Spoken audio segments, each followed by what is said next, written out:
I love it when she talks to us that way. And we know what's really happening.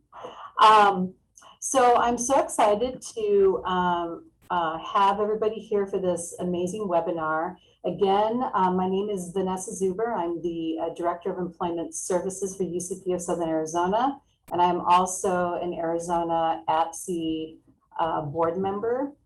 For those of you that are new to who or what APSE is, it's the Association of People who support employment first. It is a national organization. Most states have a chapter, and we do. We'll talk a little bit more about how you can get involved at the end of this webinar, because we have a lot of really great panelists that are going to share their stories. But let's talk a little bit about why we're having this webinar. It's part of the series that we're putting on. It's called Transform Arizona or Transform AZ 2021. This is our 4th webinar in the series. If you have an interest and you would like to catch up on our webinars, they are being recorded. They will be posted to our YouTube channel sometime in August. So you'll have an opportunity to catch up and learn what we've been up to.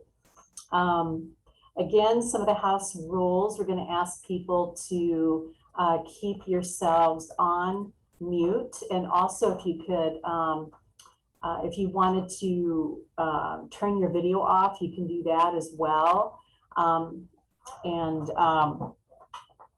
So that way we can really focus on our panelists and our facilitator. Speaking of which, our facilitator is Mr. Nicholas Love, who will be funneling questions to our panelists.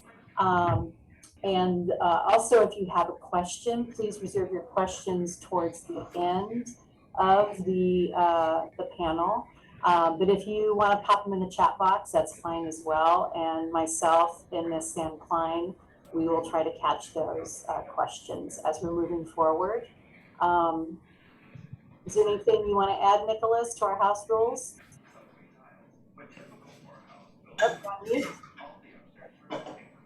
No, we're just going to keep it casual so that we can have a really good conversation.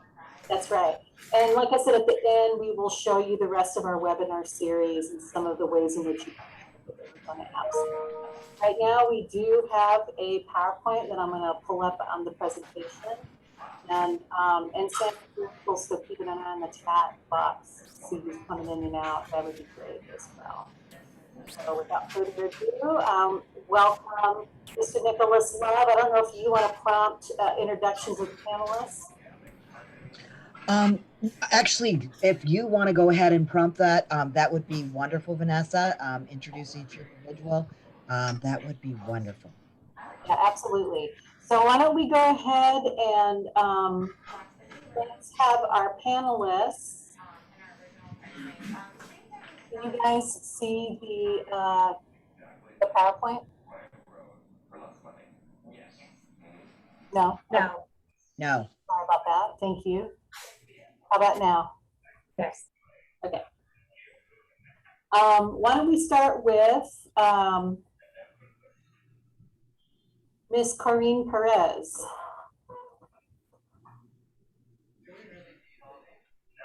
Hi, everybody. Can you who you are and where you work and all that good stuff? Okay.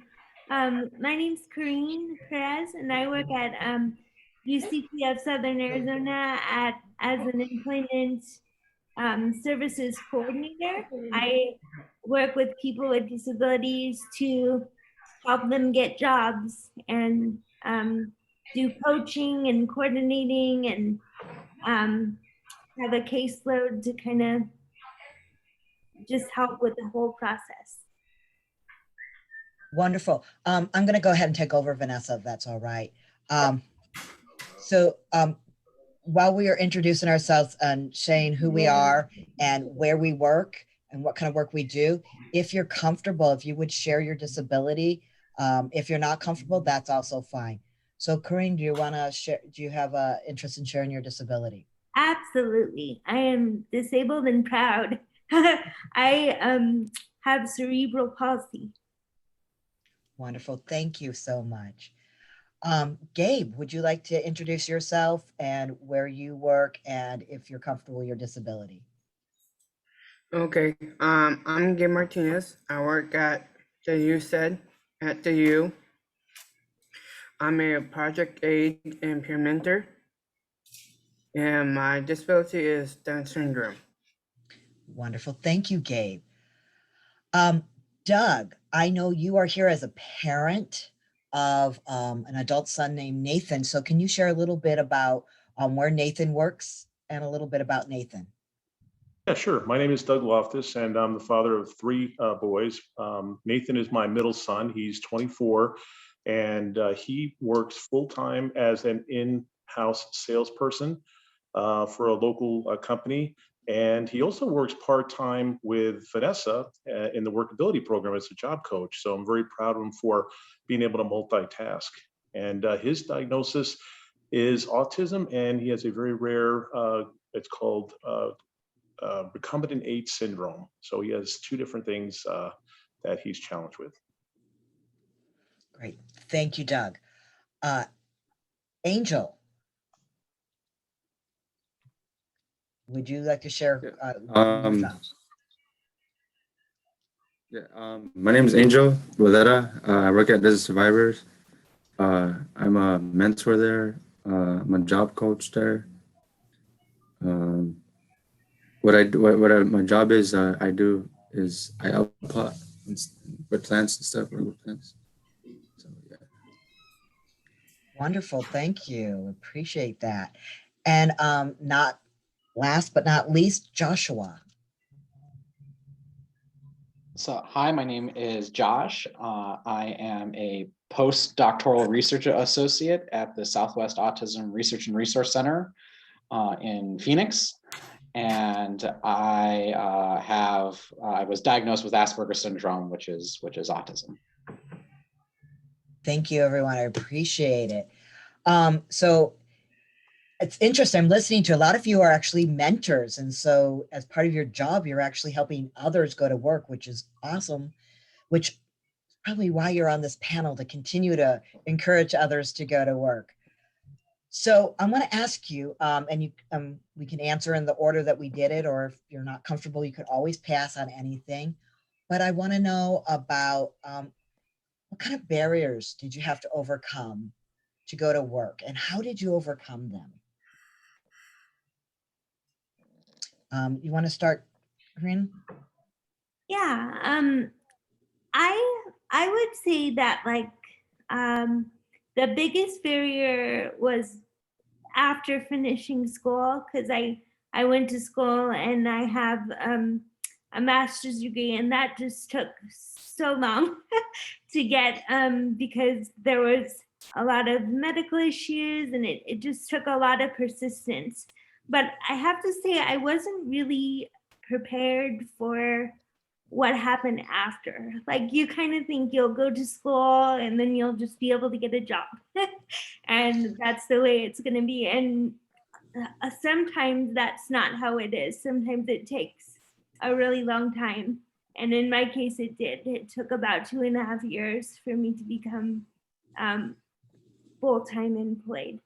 And so it was a barrier in that I just wanted like a chance, but I had like a lot of my degree was in counseling, and for some reason, like the major requirement for getting a lot of counseling jobs is that you drive, and I still don't understand why that is, but that was a major barrier for me when it came to trying to get employment. And I just wanted a chance to like prove that I was a good worker and that, you know, I wanted to help. So that was really hard, but I definitely think surrounding yourself with supportive people is a must. I don't know what I would have done without my friends and the people that I knew that were going through similar struggles. And also just taking advantage of any type of knowledge you can gain, because knowledge is power. right? So asking people about their experiences, being involved in things like this, and really knowing which resources you can utilize to help you get to where you want to be. Thank you. I want to do a little follow-up questions, and I might do this with a couple of you, and you can always pass if I do it. You talked about one of the major barriers being transportation. So I'm assuming, do you drive now? No. So you were able to overcome this requirement that, as I heard, doesn't make sense. And I know, because my background's also in counseling, that it doesn't make sense to have to drive as a requirement. So one of the things that I think a lot of times people think about is, well, these are the rules and this is what I have to do. And thinking about how to get around those things, not avoid them, but get around them, get the right accommodations and their supports. And with respect, sometimes question, why do you need this requirement for this job? So I think a lot of times when people write jobs, they don't write the jobs with people with disabilities in mind. So we have to remind them we still have these skills and the ability to do the job. And let's question what your requirements really are. So that's just something I offer up. Let's go ahead and go. I can't remember which order we were going now to save my life. So I'm going to say Doug, because you're in my top corner. So the question was about barriers and overcoming barriers. So if you could share what Nathan, any barriers. Sure. So much like Corinne, Nathan was going to school, and it took him an extended period of time to get through the university with his undergraduate degree, which we're very proud he did do that. And one of the things leading up to when he was going to school was really understanding the rules of engagement with what's offered for people with disabilities. So with Altex and then VR, we had an opportunity to sit down with some VR people, and while they obviously their main goal is to look at employment as an opportunity first, we were able to, through many meetings and fighting, saying, hey, our son wants to go to school first, get his education to make himself, if you will, more attractive to the employer. So we definitely had our challenges getting through that, but at the end, we got VR to support him in school, and then he obviously graduated. And then the other thing that was big for our son was, really working towards independence. And he had to learn how to drive. He was having a difficult time with us teaching him the traditional way. So one of the things that we had asked VR was for them to support him in getting some driver's license or some driving lessons. And it took a few meetings and again, some pushing back, but we were able to get them to sponsor him and get his driver's lessons covered by VR. And he went through, learned how to drive safely, was able to get his license. And so all of a sudden he became independent and his roadmap became much larger. So he was able to get some part-time work while he was going to the university. And then when he graduated, that obviously helped because he's able to get back and forth on a full-time basis. Great, thank you.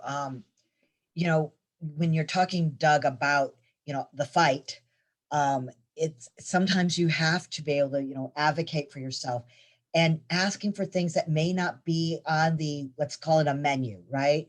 Not everyone's going to need the same things. So knowing what your needs are and asking for it, just because somebody else didn't ever ask for it or you think it's not allowed, there's no harm asking, and not taking no as the first answer.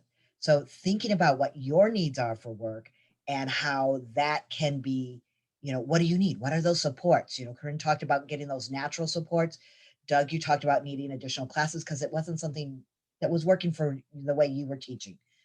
And so getting those additional supports and asking for stuff outside the menu. Not everyone's the same. So we have to make sure we show and demand our individuality. So that's great. Gabe. Hey, really quick. I'm sorry. One moment, yeah, Gabe. Yes. I just, I think it's important for the group to understand, and I completely agree with everything you just said, because it is not on a menu. You really have to be truly the advocate for your child and for yourself when you're going through this process yourself as an adult. But no is definitely maybe. No is not a no. You need to understand that. You need to push and fight for yourself very hard. And sometimes the roadblock can just be a person. So you can also always say, hey, I'm not getting through to you. I don't know why, but I would like to speak to your supervisor, or I would like to have somebody else as our case manager. And after a few of those, small battles where we challenge the system, we got to the right person. And once you get to the right person, it's amazing how, when they understand their role, how it can really make that roadmap for yourself or your child a little bit simpler, to where that menu does open up and you do understand everything that they're, that they have access to for support. Yes, yes. Thank you, Doug. Dave, can you tell me about any barriers you had to go to work and how you overcame them? So I overcame like different things to be organized with my barriers. It will help with different young adults with disabilities. It helps for them to learn more things with their skills. Exactly. You know, you're talking about skills that everyone needs as they move into their first job, is learning to be organized, finding the right organization for you, the right um, maybe it's getting an iPhone and having, everything organized within that. So there's a lot of ways everybody organizes different. I'm a very visual person, so I color code everything to keep me organized. So everybody, learning what you need to keep you organized is really important, because then you can move forward. If you're scattered and looking for stuff, it gets really confusing. And, expanding your skills, thinking about what do employers really need and what kind of work you want and how to get those skills. That's really, really important, Gabe. So thank you. Angel, would you share any barriers you had to overcome? Let's see. Communicating with people. So learning how to communicate with individuals was a challenge for you. Yes. Yeah. And now you're in a job where you're helping and being a peer and helping others learn how to communicate. So that's amazing that you could take something that was a challenge for you and actually create it into almost a career, right? The thing that was hard for you to do is part of your job. So sometimes when we think we can't do something, we actually might have such great skills that we become the teacher. So, don't think about what you can't do. Think about, okay, that's a challenge, and how am I going to overcome it? And then you share that knowledge. So that's really helpful. Thank you, David. Yeah. There's a lot of things. I just done it. I just did it. I don't know. A lot of things, huh? Yeah, a lot of things. It is. There's a lot to go to work, like for everybody. But we're going to talk about what are the positives that come out of that. So we're going to come back to you, David. So think about all the positive that came out of going to this job. Josh, can you share any barriers you had and how you overcame them? So probably the biggest barrier I had is my aversion to change. I hate change. And I was down in Tucson.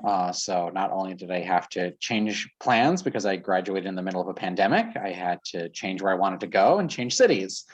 So a lot of that was just stress and tacking into the wind, and just accepting it as it comes. But it wasn't easy. And I always have a plan. And when the plan falls apart, it's not very pleasant.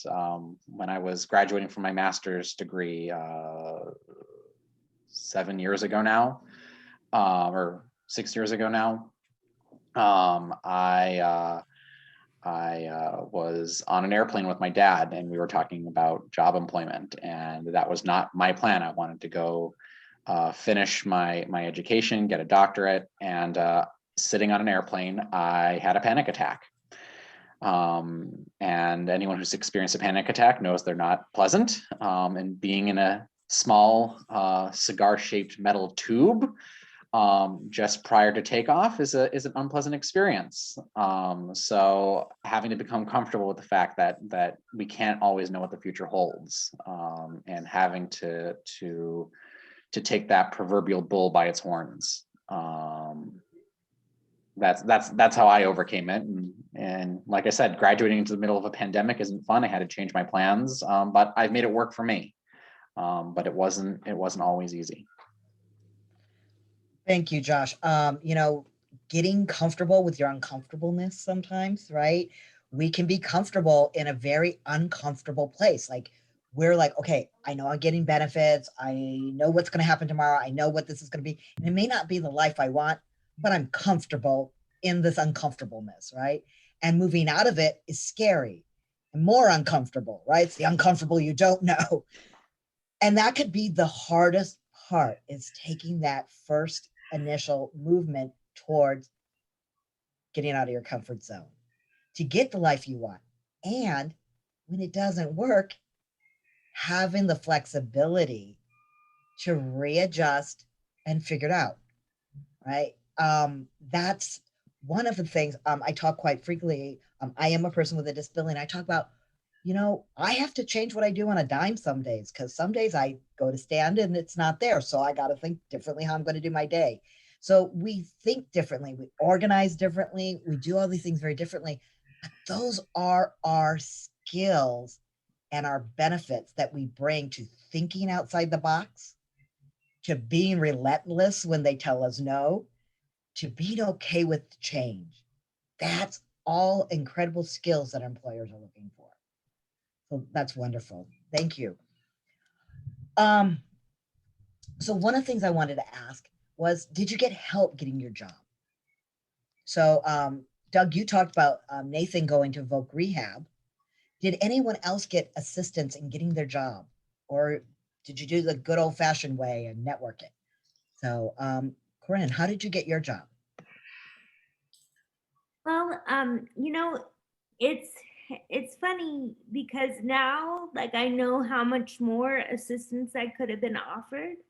And unfortunately, Voc Rehab is a wonderful program, but the outcomes are different for different people.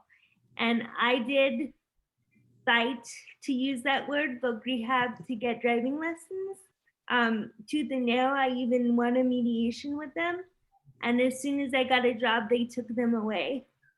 And they said, you can get to work without, you know, transportation. So, you know, we're not gonna stack that financially. So it does kind of depend, and I hate to be a Debbie Downer and say that, like, but the fact is that it depends on a lot of things. Like, I think it depends on your counselor and how well they advocate for you. It depends on how really familiar you are with talking to the right people to get the services that you need. And if I knew now, if I knew then what I know now, there we go. I believe that I would have been able to navigate that process much in a smarter way. But I didn't get job exploration or job coaching services, like, to actually help with the search process, which I think would have helped a lot. And now, don't you help others get jobs, right? So like, you now know the system. That's a little ironic, isn't it? But knowing the system, we don't know what we don't know, right? So there is a lot of support out there. And as we go through this, I am going to provide you a website that be able to get some additional resources from a previous webinar. So we're going to be able to talk about Disability Benefits 101, where you can get some of those resources and know what you don't know. Does anyone else want to share? I don't want to keep calling people out. So does anyone else want to share if they got help with their job? And if so, what was that? And if you do, just go ahead and speak up.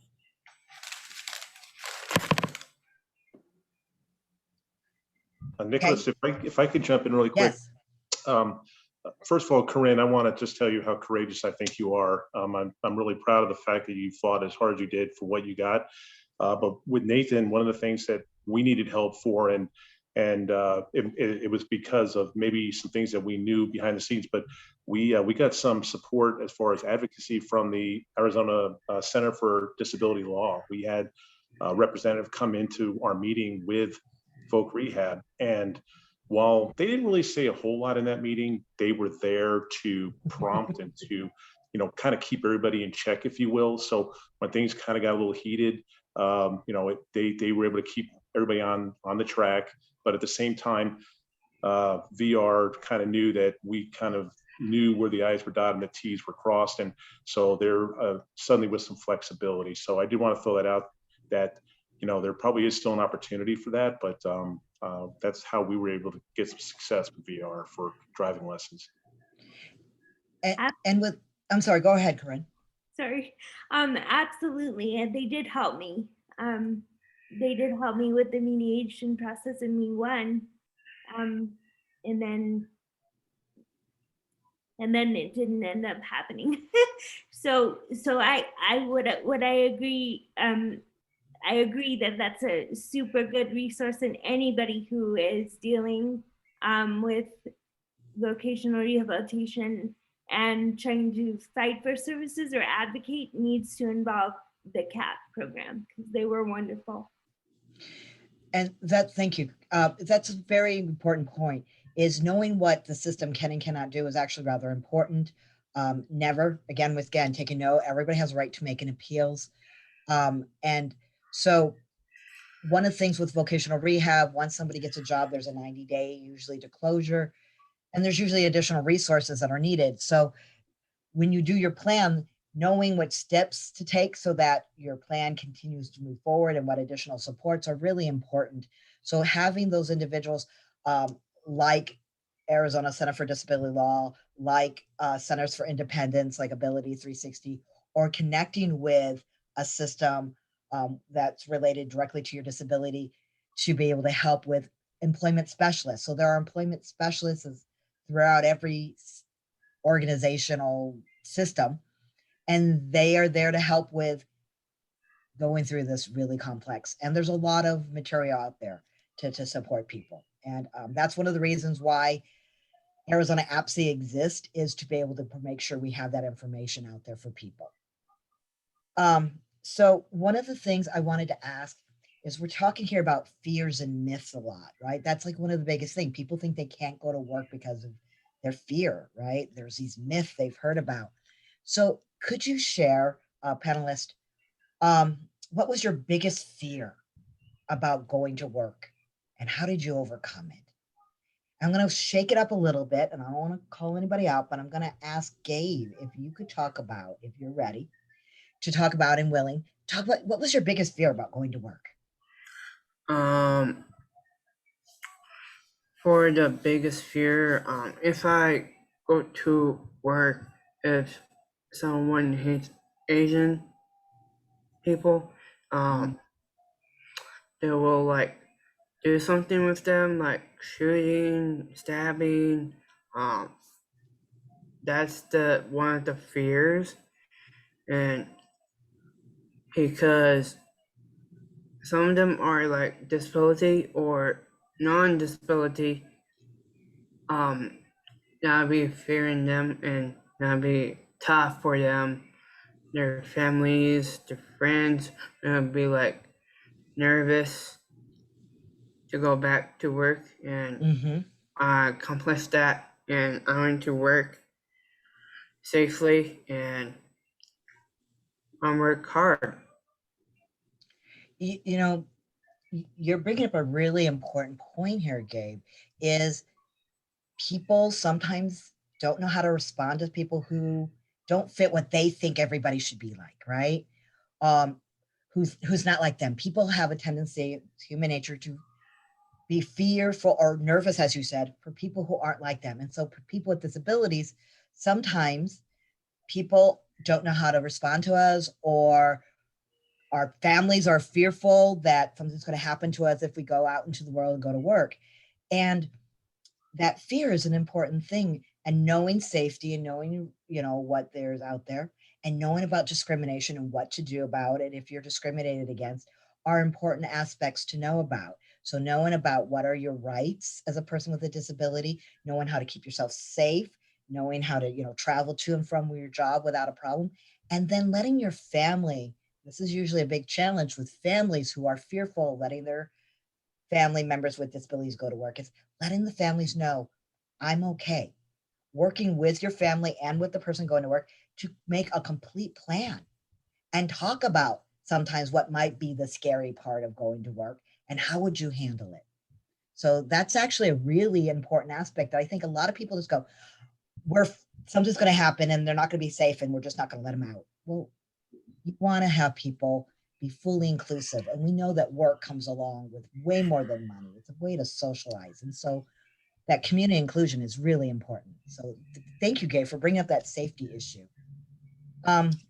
Josh, do you, other than your change, I'm relating with you, by the way. I think my biggest fear, once getting a job and was being good enough. It's a lot of people know the term imposter syndrome. That I'm only one mistake away from being found out, that I don't know what I don't know, or I don't know what I claim I know. So overcoming and still overcoming that, I constantly feel that I'm not good enough. But it's accepting that that employment is a constant learning process, and that we can't be expected to know everything, or to think of everything. I just had a big Homer Simpson dough moment this morning. I was working on a project, and my boss wrote something out about some policies and laws that have been written in relation to diagnosing autism. And I just metaphorically hit my forehead going, why didn't I think of that? Aren't I supposed to know this? But it's okay, because that's not the lines we were thinking. And that's why we work together in teams and groups, even if we don't necessarily want to work together in teams and groups. Oh, you're completely on. You want to know a secret? People Always. Without disabilities have the same we're not worthy feeling.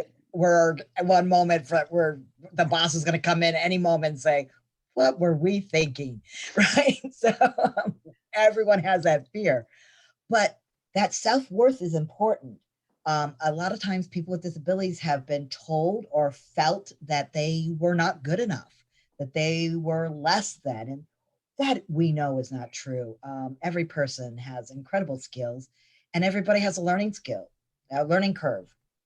And so knowing that it's okay to not be perfect, I will share, okay, you guys all shared about yourself. I have obsessive compulsive personality disorder, which means I'm always right and perfect. And so when I'm not, I freak out. So we adjust and deal with things to help people understand we're all human. And we have to have that team. We talk about independent living. No one is ever independent on an island. Everybody's interdependent. So you work together. I work from home. I have been working from home for 3 years. I still work as part of a team, even though I'm sitting in a room by myself, right? And I learn. I constantly am learning, and I had the same moment where I just completely forgot a meeting, just didn't even look at my calendar, right? So we have those moments and we apologize and we move on and we continue to show our worth. So awesome. Thank you.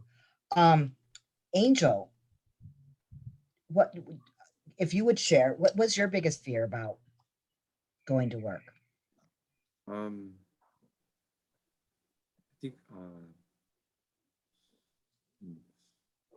meeting new people. Working with people. I'm sorry, I didn't hear that. Working or meeting? The other one, meeting people. So people are not right? So are you in a job where you work with people a lot? Yes. Yeah. So you're always putting yourself outside your comfort zone and still working every single day. So that's a constant growth process, which is awesome. Like I don't know if I could put myself in an uncomfortable situation every day, and you do that, and that's shows that how important work is to you, and that's great. I love that. Corinne, would you share what was your biggest fear? Absolutely. I love this conversation right away. Or by the way, it's just so nice for people to be honest and talk about this stuff. And I I actually just wanted to point out something real fast from what I said before, just because I want to give an accurate picture. I'm very grateful for the help that book rehab did give me. They did help me with 2 years of my undergrad degree, and that was super helpful. And I want to just be encouraging and sometimes we don't always get everything we want, but I do think they help a great number of people. So I don't want to give the wrong impression that I wasn't grateful for their assistance. Also, when it comes to my biggest fear, okay, there were a lot of them, but some that were not mentioned so far, or one particularly that wasn't mentioned, was getting injured and not being able to work and having benefits taken away. Like, because that happened while I was working part-time. I fell off my 3-wheel bike and I hurt my shoulder really bad and I could no longer transfer. And there wasn't enough in-home care for me to stay at home. So I had to go into a rehab center. And that was quite an experience. I was in there for about a month. And I remember feeling like after that, like, okay, if I go off of benefits and start working entirely full time and this happens again, what am I going to do? Like, what if I just can't pay my rent and I don't have that backup plan or that net where I have money saved? And sure enough, I do work for Vanessa. She's my boss.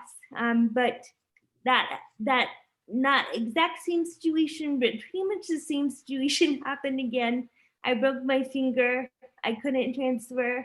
I had to go in the rehab center, but this time I worked in the rehab center remotely. And that took some advocating. But I was able to keep my job. And I think a lot of it goes back to your employer and how much they're willing to work with you to really find a solution to things. And it takes a long time to find sometimes a good fit and the right fit as far as the job is concerned. And I'm grateful every day for my job and for my boss and my coworkers, just how flexible and great that they are in accommodating. And I think that's hard to come by but when it's done well, it's a really beautiful thing. Thank you. You hit so many things that just triggered. So one thing I want to focus on is you talked about, finding that right accommodation, finding that right fit, and knowing what are the rights. What does the Americans with Disability Act, which just turned 31, says about reasonable accommodations and how we can get supports for our jobs, and what are these accommodations, how to ask for them. And again, I'm going to share a website with you that's going to be able to share this information. That's an important thing. Right now we have a very big push on customized employment, which means finding and making the job for you, not necessarily finding the quote job that's out there, but finding an employer that you say, I have the skills you need to make your life better. Let's create a job for me. I can tell you that the last 6 jobs I've had never existed until I started them. So you create sometimes your own place. Don't wait for somebody. Maybe it's your own business. So those are important things you can actually do. People with disabilities can create their own business. And you talked about benefits, and I'm a Social Security geek. So there are so many rules that are out there to help people understand and go to work and maintain their health care and keep those safety nets in place. And so the webinar we did just last month called Social Security, You Can Work, DB 101 Tells You How, is going to be on in August on our YouTube channel.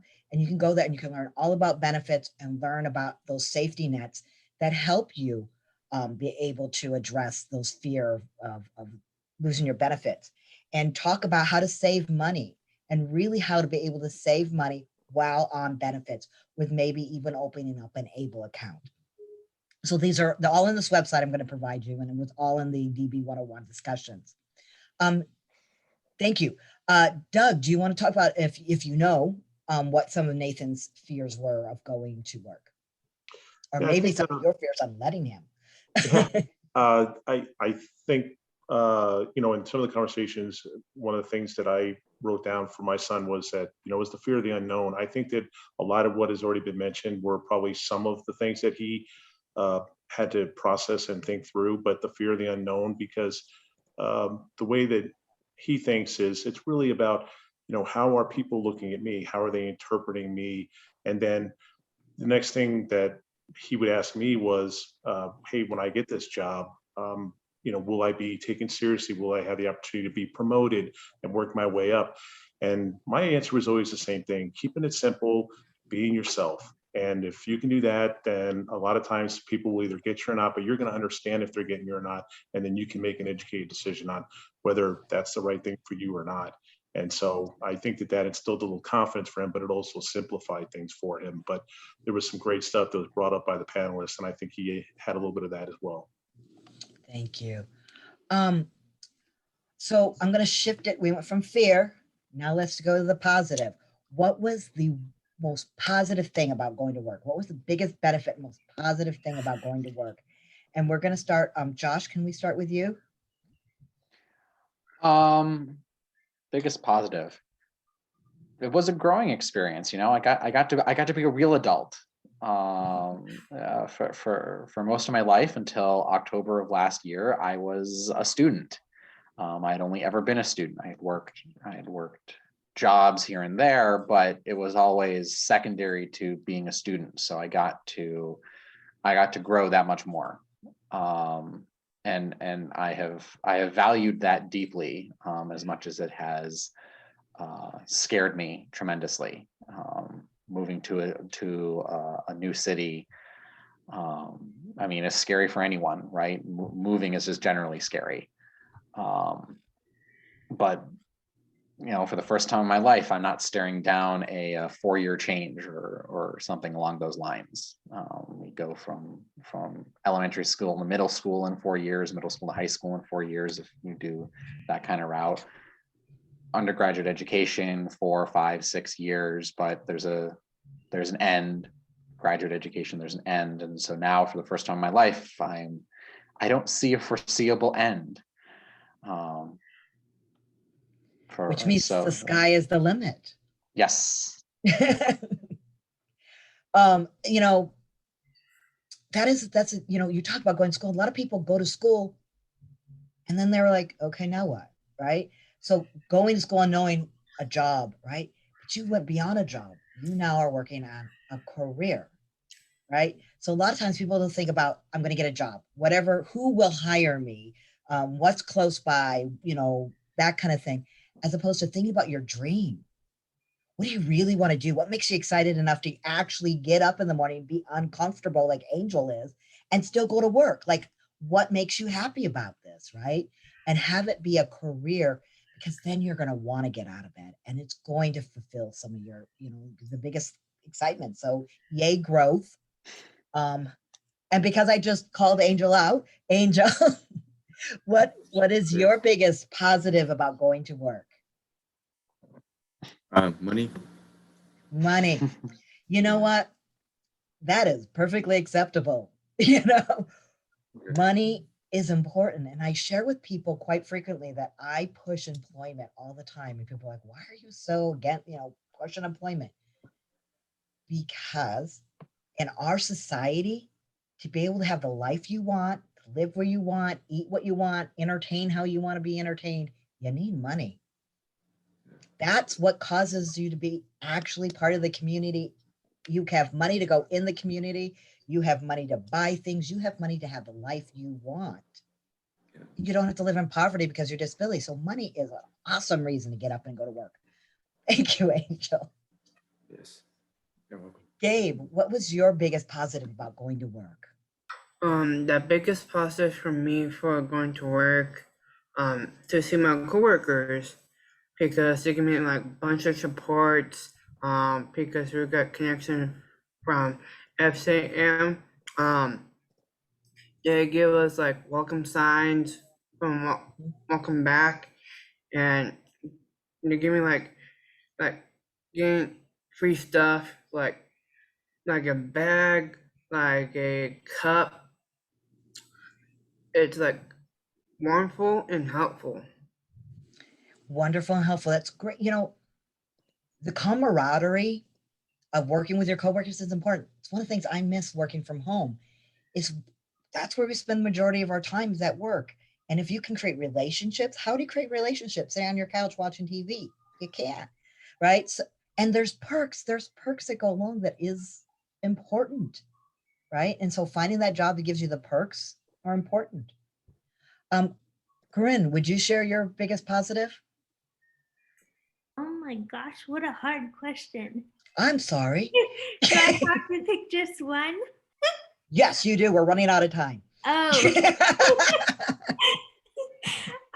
Okay, we'll go ahead and wrap it all into one. I would probably say like having a way to contribute to society and to help other people. That really helps me in so many different ways in my life. And work gives me a really good avenue to be able to do that. That is beautiful. That's why I do the work I do too. I used to do other work. It didn't fulfill the whole taking care of helping. And you have something to offer. And everyone on this panel has something to offer. And you get to help people. You guys are helping people right now, which is beautiful. You guys are probably changing someone's life and you don't even know them. That's just the most beautiful thing. Doug, can you share if you know what Nathan's biggest perk, wonderful benefit of going to work is? I think the sense of self-worth. I think he just gained so much of, the what ifs and what he thought it might be, and then what it actually was, and knowing that he could contribute, that he was a true professional, like Josh said, all those great things. So I think just that kind of encompassed how he was feeling. Thank you. Thank you. We're going to open up the questions. I see in the chat box, David wrote, employment equals empowerment, self-reliance, overall well-being, social interaction, and community integration. There is so much that comes along with employment. So if you have questions, you may put them in the chat box, or if you want to unmute yourself and ask the question directly, you can do that. And while people are writing or unmuting, I'm going to keep talking so we don't have dead silence in the video. Every one of you today being part of this panel impacts another person's life. You're all talked about growth. Josh called it straight out growth, but you all talked about it and how in some way I was hearing that getting a job actually changed how you felt about yourself and where you belong in society, right? I mean, Angel talks about overcoming, not wanting to talk to people. Josh is dealing with learning to be an adult where there's change that he doesn't like. Gabe is talking about learning how to organize his life and keeping it, making friends and relationships. And, this all is about improving your life. Everyone's life got better because they got at work, right? Able to choose how you live and how you want to be. And that's what we're trying to do, is we're trying to help people realize that there's a lot of reasons why people don't go to work, but there's so many reasons why you should go to work. Wrong side with that money, right? We need that. But we also need that self-worth and that importance about ourselves. So I think that's awesome. Do we have any questions? I'm not hearing or seeing anything, but that could be me. Vanessa, do we have any questions out there? No questions. All right. So Questions, but I think people are just, I think you guys have shared so much information that's been so helpful. And I know we're coming to the end, actually. We only have like a couple more minutes, and I thought maybe I was going to show the last couple slides, Nicholas, so people can get access to more resources. I'm also going to be putting in the chat box the DB 101, Disability Benefits 101. So let me do that while you get the website up, the PowerPoint up, I'm sorry. Yeah, that's because the information is on there as well. But yeah, pop it in the chat box too, because I think that will be helpful.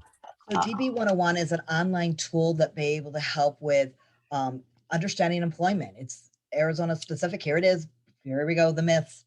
As we talked about, a couple of people have talked about knowledge is power, employment equals empowerment.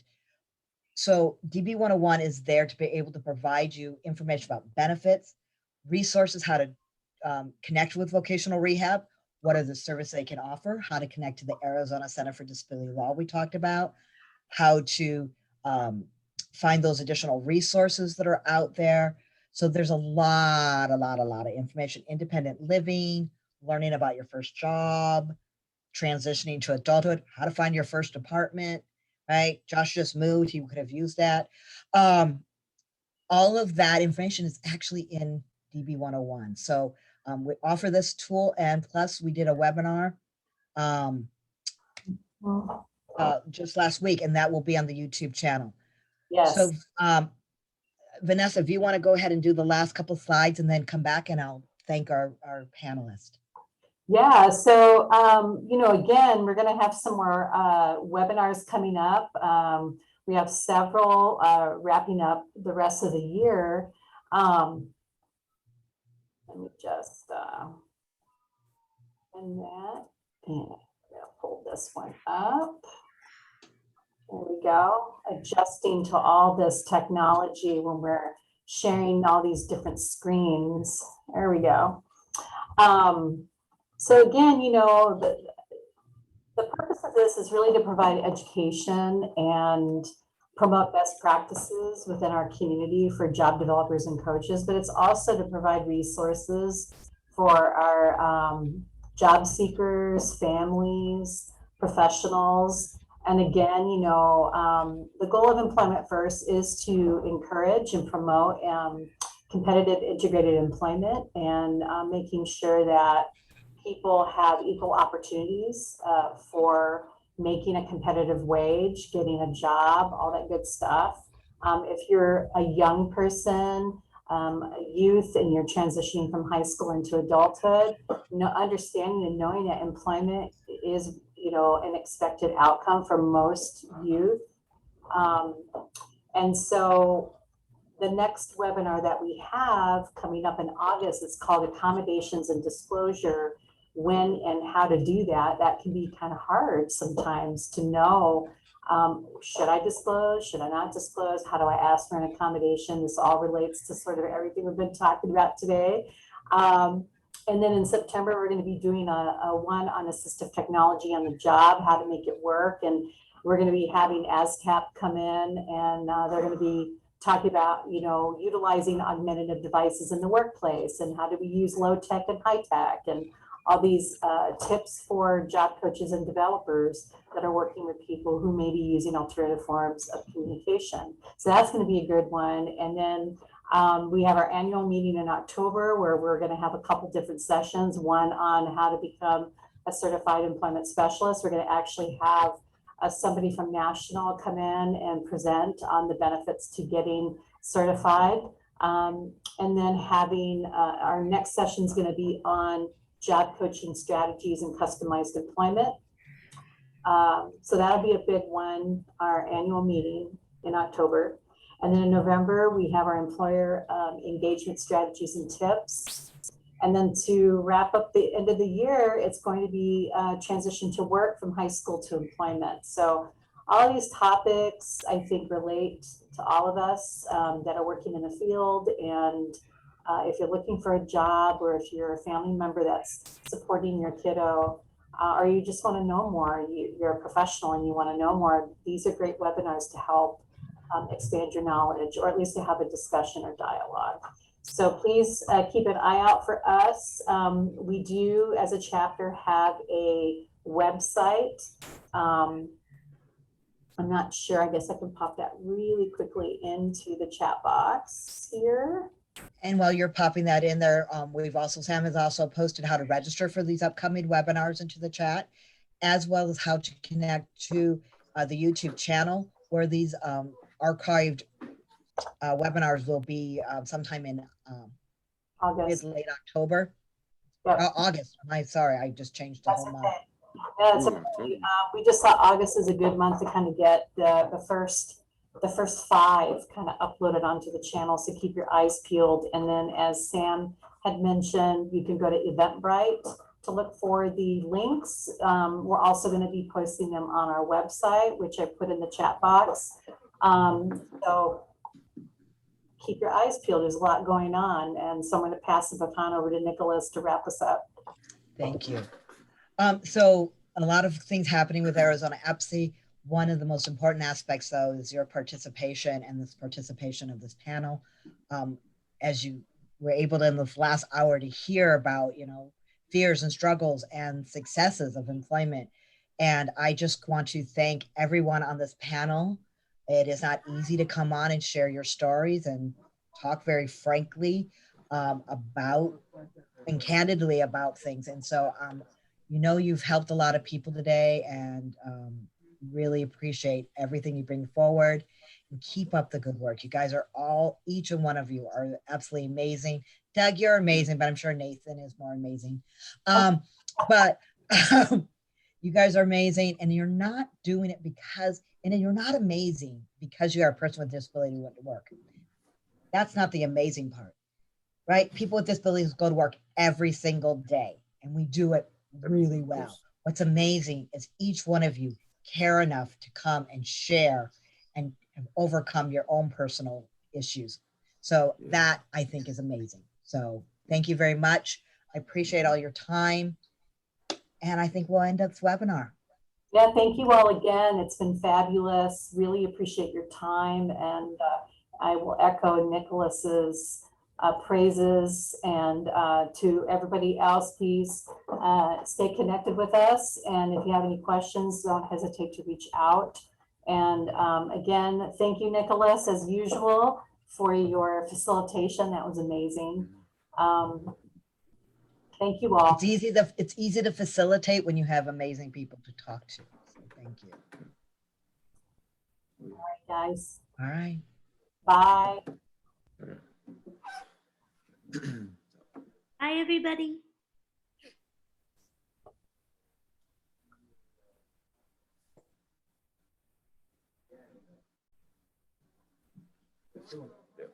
Seattle.